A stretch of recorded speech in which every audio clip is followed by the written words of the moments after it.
tous ceux qui peuvent les aider de se faire sortir de là-bas. Amen.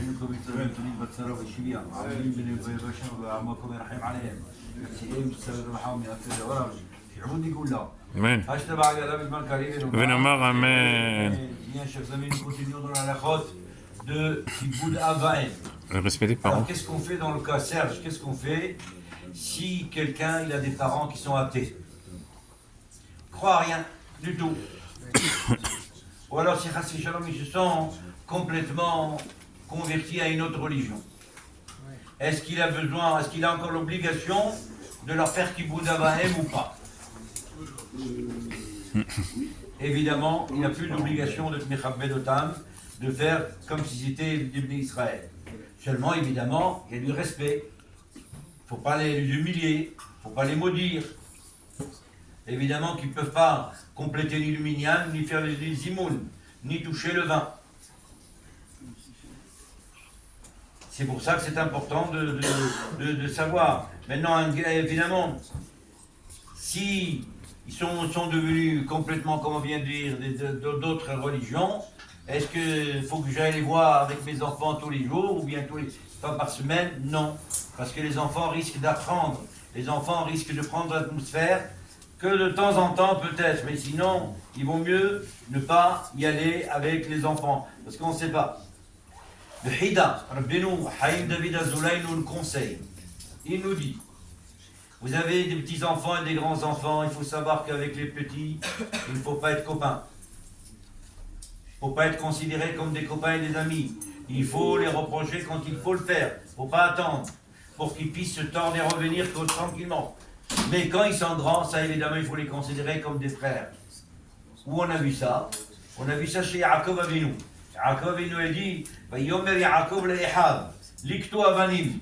Rachid dit, mais qui sont Ehav? Il n'y avait pas d'Ehav là-bas. Rachid dit, Ehav, ce sont ses enfants. Ça veut dire qu'Yaakov Avinu a considéré que ses grands-enfants comme des frères. Et c'est pour ça qu'effectivement, si on veut réussir, c'est de cette façon pour qu'ils se sentent bien, tranquilles, et évidemment, en eux-mêmes, ils sont contents. Mais s'ils sont petits, là, ça n'existe. Là, il ne faut pas. Ça, évidemment, il faut leur faire ce qu'il faut. Et puis, il faut se faire attention, comme dit la Gemara dans Shabbat.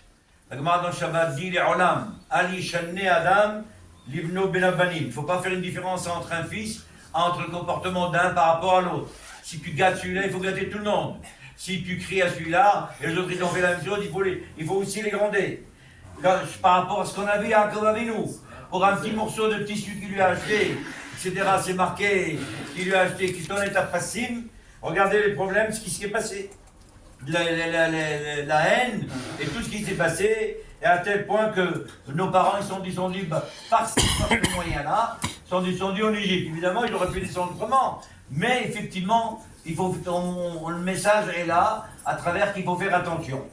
Et puis j'aurais terminé pour dire, Serge, que la Chizda nous dit dans la Gemara, dans Gittin dit la Gemara, Al yatil Adam ema yitera betoch beto. Il faut faire attention de ne pas créer une atmosphère à la maison de peur et de ferveur. C'est-à-dire que les enfants, ils ont peur de terreur, comme on dit en français.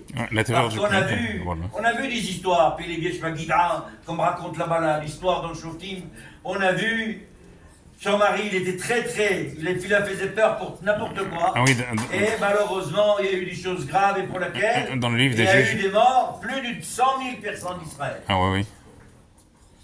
À l'époque des Ça nous dit juges. la Gemara d'Ongitin. Sauf hu bal idi shalosh averot. Il finira par venir par transgresser les trois averot les plus graves. Agil arayot shukod damim v'chilul shabbat. חזק וברוך אמר בן עזר אמר רבי חנינא תלמידי